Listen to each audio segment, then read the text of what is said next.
बहुत समय पहले की बात है। सहारनपुर नाम का एक गांव हुआ करता था। अमित और सीमा की शादी को अभी कुछ ही साल हुए थे। दोनों एक दूसरे से प्यार करते थे, लेकिन सीमा की एक आदत ने अमित की जिंदगी को मुश्किल बना दिया था। सीमा बहुत जल्दी गुस्सा कर जाती और जब भी उसे कुछ पसंद ना आता वो महीनों तक अमित से बात नहीं करती। अमित एक शांत स्वभाव का इंसान था जो किसी भी समस्या का हल प्यार और समझदारी से निकालना चाहता था। लेकिन वहीं पर सीमा का गुस्सा इतना ज्यादा था कि वह छोटी छोटी बातों पर भी नाराज होकर चुप्पी साध लेती। समय के साथ सीमा का यह व्यवहार और भी बढ़ता चला गया।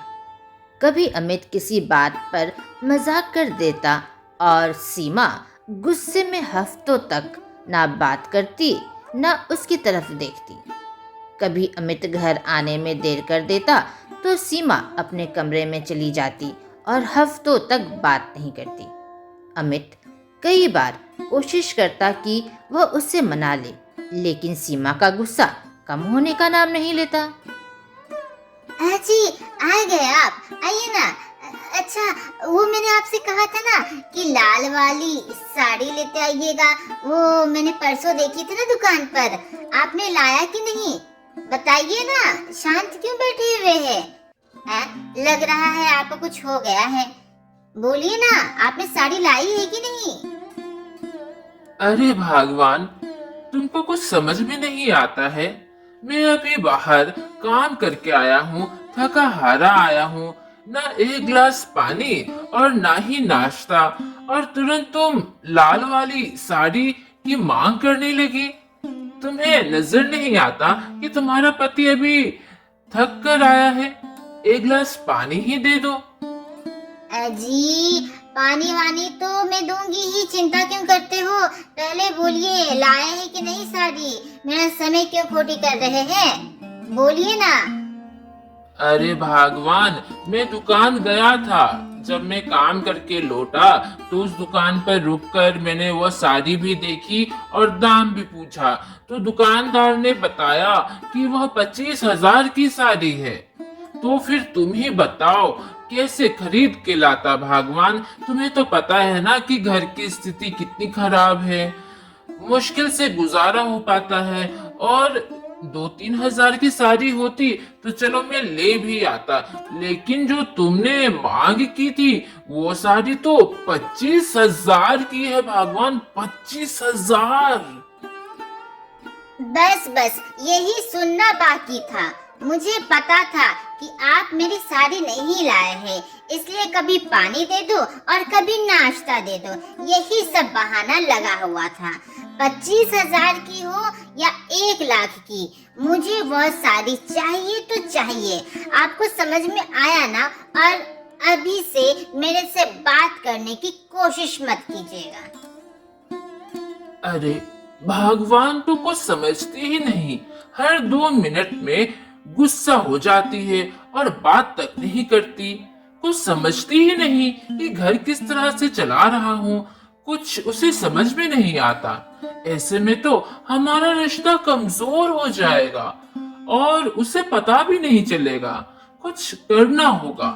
अमित सीमा को समझाने की कोशिश करना चाहता था कि छोटी छोटी बातों पर गुस्सा करना और चुप्पी साध लेना उनके रिश्ते के लिए सही नहीं है, लेकिन उसे समझ नहीं आ रहा था कि वह यह कैसे समझाए अपनी पत्नी को। अमित ने तय किया कि सीमा को खुद उसकी गलती का एहसास कराएगा। उसने एक अनोखी तरकीब निकाली। हाँ, यह तरीका अच्छा है। यह तरीका तो आजमा के मैं देखूंगा, तभी मेरी पत्नी सीधी होगी और उसे समझ में आएगा कि हर बात पर गुस्सा और चुप्पी नहीं साधी जाती। एक दिन की बात है। सीमा ने अपने पति अमित से कहा, अजी मैंने तो बोला था कि बैगन अच्छे खरीद के लाना, लेकिन ये क्या? मैं जब रसोई घर में सब्जी बना रही थी तो सारे बैगन में कीड़े लगे हुए थे। आप तो हर बात पर मुझे गुस्सा दिला देते हैं। आपको तो पता ही है ना कि मेरा गुस्सा कैसा है।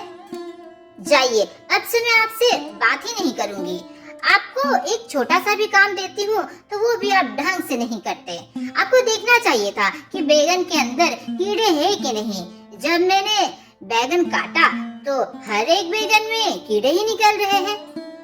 आपसे कुछ काम बोल दो तो क्या मैं बोलूं, कुछ नहीं कर सकते हैं आप और सिर्फ मुझे गुस्सा दिलाते हैं। हाँ। सीमा ने फिर से छोटी सी बात पर गुस्सा की और अमित से बात करना बंद कर दिया। आमतौर पर अमित उसे मनाने की कोशिश करता था, लेकिन इस बार उसने कुछ भी नहीं किया। ना ही उसने सीमा को मनाने की कोशिश की और ना ही किसी तरह की सफाई दी। थोड़ी देर के बाद हाँ, मुझे हर छोटी छोटी बात पर गुस्सा दिला देते हैं। अब समझ में आएगा अमित को कि मैं कितनी नाराज हूँ। जब वो मनाने आएंगे ना तो मैं मानूंगी ही नहीं, बहुत समय लूंगी और उनसे बात भी नहीं करूंगी। पहले तो सीमा को लगा कि यह अच्छा हुआ, अब अमित को समझ आएगा कि वह कितनी नाराज है। लेकिन जब दिन बीतने लगे और अमित ने उसे मनाने की कोशिश नहीं की तो सीमा को अजीब लगने लगा। वह सोचने लगी कि कहीं अमित उससे नाराज तो नहीं हो गया। क्या वह अब उसे मनाने वाला है कि नहीं? अरे क्या हो गया, 3-4 दिन हो गया।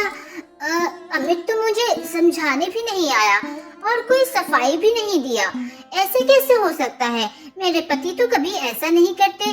वो तो मुझे मनाने के लिए दिन भर मेरे गोल गोल घूमते रहते हैं, मेरे आगे पीछे डोलते रहते हैं। क्या हो गया कुछ समझ में नहीं आ रहा। अरे बाबा रे बाबा। भगवान, मुझे माफ करना, लेकिन मेरे पास कोई चारा नहीं है। मैं तुम्हें अब कोई सफाई भी नहीं दूंगा और मनाऊंगा भी नहीं। अपने कामों में मैं व्यस्त रहूंगा और अपने दोस्तों में। जब मैं तुमसे बात नहीं करूंगा ना, तब तुम्हें समझ में आएगा कि किसी को दुख पहुंचा के कैसा लगता है। और घर का भी तो माहौल तुम खराब करती हो ना। और हमारे रिश्ते का क्या? हमारा रिश्ता भी खराब हो रहा है, यह तुम्हें समझना पड़ेगा। इसलिए अब ऐसा ही चलेगा। इस बार अमित ने खुद को पूरी तरह से अपने कामों और दोस्तों में व्यस्त कर लिया। वह समय पर आता जाता घर, लेकिन सीमा से एक शब्द नहीं बोलता। सीमा के लिए यह बहुत ही मुश्किल हो गया। वह जो चाहती थी वह नहीं हो रहा था। अब उसे एहसास हुआ कि अमित उसे मनाने की वजह खुद को खुश रखने की कोशिश कर रहा है। उसे एहसास हुआ कि शायद वह कुछ ज्यादा ही गुस्सा कर जाती है। मुझे तो बहुत अजीब लग रहा है। मेरे पति मुझसे बात नहीं कर रहे हैं। मुझे तो अंदर से घुटन हो रही है। क्या करूं? दिन भर घर में अकेली बैठी रहती हूँ। मेरे पति तो बाहर काम करके आते हैं तो लगता है कि मेरे साथ बात करेंगे जो कुछ घंटे बचे हैं, लेकिन मेरे पति तो मुझसे बात तक नहीं करते। ऐसे नहीं रहा जाएगा। मुझे लगता है कुछ हो जाएगा। ऐसे मैं घुट घुट कर नहीं रह सकती हूँ। एक रात सीमा ने हिम्मत जुटाई और खुद अमित से बात की। अजी, मुझसे बात क्यों नहीं कर रहे? अमित ने हल्की मुस्कान के साथ कहा। अरे भगवान, मैंने सोचा कि तुम्हें शांति चाहिए, इसलिए मैंने तुम्हें थोड़ा सा स्पेस दे दिया। अजी, मुझे अपनी गलती का एहसास हो गया है। मैं आपसे माफी मांगती हूँ। अब से मैं ज्यादा गुस्सा नहीं करूँगी और वादा करती हूँ कि आगे से छोटी छोटी बातों पर महीनों तक चुप नहीं रहूंगी और मुंह नहीं फुलाऊंगी और गुस्सा भी नहीं करूँगी जी। ठीक है भगवान, तुम्हें अपनी गलती का एहसास हो गया है तो और क्या चाहिए। लेकिन भगवान, हमेशा याद रखो कि समस्या किसी भी प्रकार की हो, उसका समाधान बातचीत से निकाला जा सकता है, लेकिन चुप्पी से कभी नहीं। धीरे धीरे सीमा ने अपनी इस आदत पर नियंत्रण पा लिया। अब अगर उसे गुस्सा आता तो वह ज़्यादा समय तक चुप नहीं रहती। उसने सीखा कि रिश्तों में संवाद सबसे ज़रूरी है, बातचीत करना बहुत ज़रूरी है। अमित और सीमा के बीच अब प्यार और समझदारी पहले से ज़्यादा बढ़ गई थी। यह कहानी हमें सिखाती है कि रिश्तों में गुस्से से ज़्यादा संवाद ज़रूरी है। अगर किसी को कोई बात बुरी लगी तो उसे खुलकर अपने साथी के साथ शेयर करना चाहिए, ना कि महीनों तक चुप्पी साध लेना चाहिए। प्यार और समझदारी से हर समस्या का समाधान निकाला जा सकता है। आज का प्रश्न, क्या आप बता सकते हैं कि सीमा को क्या दिक्कत थी?